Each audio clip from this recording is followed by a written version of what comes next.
The New York Times has fired one of their freelance editors for putting out a mild, incredibly mild critique toward Donald Trump that upset some of their conservative readers. She also expressed some excitement on Inauguration Day. Let me show you exactly what got Lauren Wolf in trouble. She had tweeted regarding Biden landing on Inauguration Day. Biden landing at Joint Base Andrews now. I have chills. Scandalous. So scandalous. I'm not kidding. That is literally a tweet that upset some of the employers over at the New York Times. And then she also tweeted and then deleted this. The pettiness of the Trump administration not sending a military plane to bring Biden to DC, as is tradition, is mortifying, childish. Now, she deleted it because it turned out that Biden actually chose to fly on his own and didn't need a military plane sent by Trump. So it's part of the reason why she deleted it. But those tweets got her in trouble. So as Yashar Ali wrote, Lauren Wolf was tasked with mostly editing stories that were on the New York Times live page, which were constantly updated, related to the pandemic and breaking news events. Most of the criticism of her tweet came from conservatives. Now, Wolf, apparently had upset the employers over at the New York Times for other reasons, although they're not very clear about that. Joe Pompeo from Vanity Fair wrote about this, saying that according to someone with knowledge of the phone call in which Wolf was let go, she was told that her name at the Times' name were in headlines all over the place, and that, quote, "we can't have that." So, we're getting too much negative attention because of your tweets that are incredibly mild, so we're gonna have to let you go, because the New York Times wants to give people this fantasy of complete objectivity. But in reality, what they do is they engage in neutrality.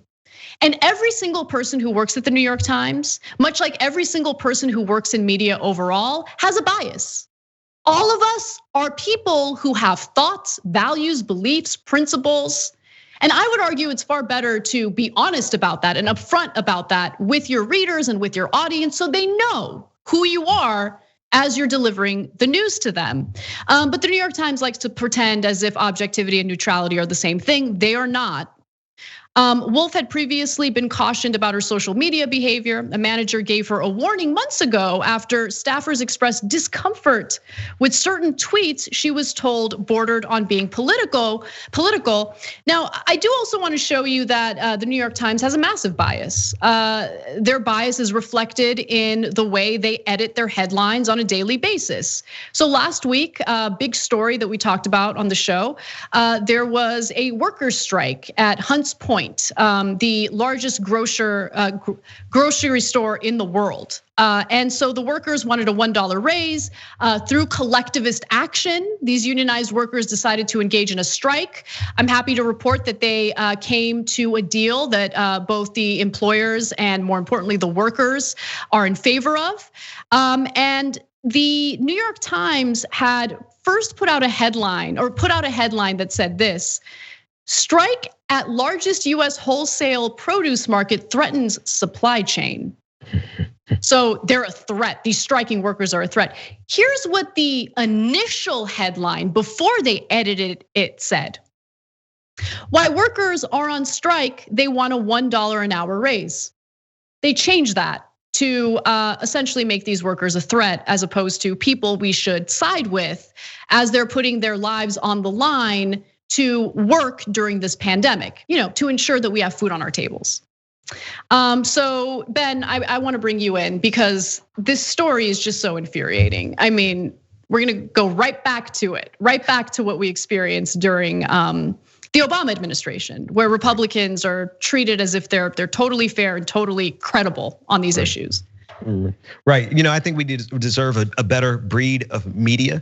I think the New York Times only gave any criticism of Donald Trump because he was so far gone that it was impossible for them to look objective without giving scathing critiques of Donald Trump. And so now that he's gone, they can get back to their usual kowtowing for a system that doesn't benefit anyone but the top 1%. So that's what they're protecting. And I think it's time for media to respond in kind by continuing to grow independent media, to continuing to question sources sources. And most importantly, like you said, that headline, being able to parse the spin in their so-called objective headlines, you can see the entirety of their political and philosophical ideologies.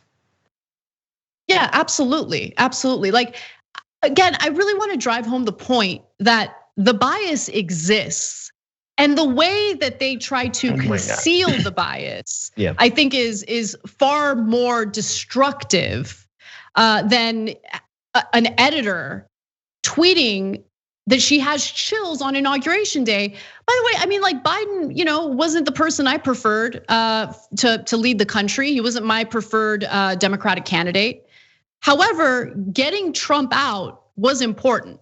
And simply saying that you had chills that day, while I might not agree with it, right? Like overall, like it's so benign. It's so benign, especially when you juxtapose that to that headline change regarding striking workers who simply wanted a $1 raise during a pandemic where they're putting their lives on the line.